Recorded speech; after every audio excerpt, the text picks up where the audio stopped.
Alright guys, it is time. This is week one of my meet prep for the 2015 APA Elite Spring Challenge coming up on April, I believe the 11th. So I'm doing a couple of things different with my training going into this meet, just based off of the things that I've learned and the experiences that I had back in 2014. I'm going to be spending the first 7 total weeks using the safety squat bar rather than doing all of my squatting with a regular squat bar. I want to take the chance to make it harder of a movement, and then also get away from just the competition squat, which I've pretty much spent all of last year working on exclusively. I feel like I was able to make some really good technique changes over the last part of last year, and I want to keep that in mind. But I want to actually take some time to build up into re-peaking my squat for the meet. So what I'll be doing is using the safety squat bar in sets of 5 for the next 4 weeks. I'm going to continue to train without wraps. I'm going to keep the belt in, and then after that 4-week period, I'm going to keep working with this same bar in triples and then add some wraps. So start to overload the actual squat part while still getting the stimulus from my core and upper back. Because this bar does make the squat significantly more difficult than just a regular bar. So this will be my main squat variation for the next 7 weeks.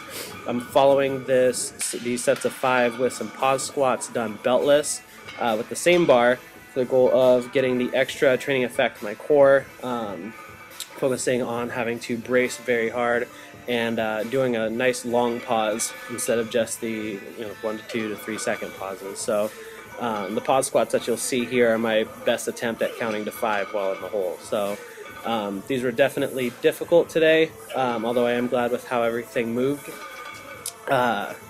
It's just nice to have something a little bit different. So I'm looking forward to seeing how spending some time to build my safety bar squat ends up carrying over into my regular squat. I've used this bar for a lot of accessory work in the past. I haven't used it as my primary squat variation. So just kind of doing rotation blocks where I change out the movement variation that I'm using is a new strategy that I'm using in my training. So my squat training will kind of follow this format here over the next couple months. Once I finish with the safety squat bar, then I'm going to jump right into my competition style squat for the remainder of my training cycle, kind of working up from triples to doubles over the course of the couple weeks and months after that. So hope you enjoy this video here. This is my top set of 375 for 5. I did a pretty decent job of staying upright, although you can see on the last one where I had to grind the squat out, I did start to get a little bit forward. So that was kind of my main goal for wanting to then do these pause squats here beltless. That wasn't my original plan, but it just kind of felt right.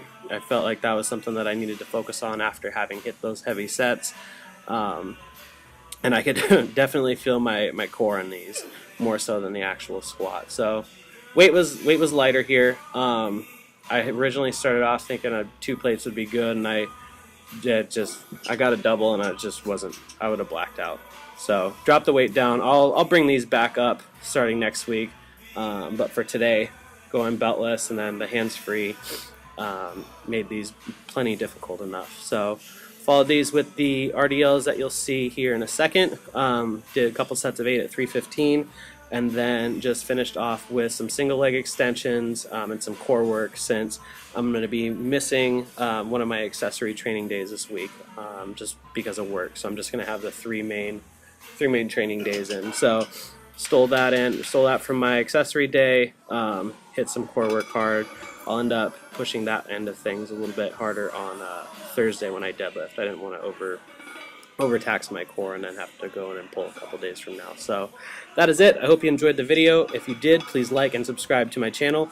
If you haven't done so already, be sure to connect with me on Facebook and Instagram. And if you are interested in any of the programs that we offer here at the gym, be sure to check out our website at www.savagegym.com.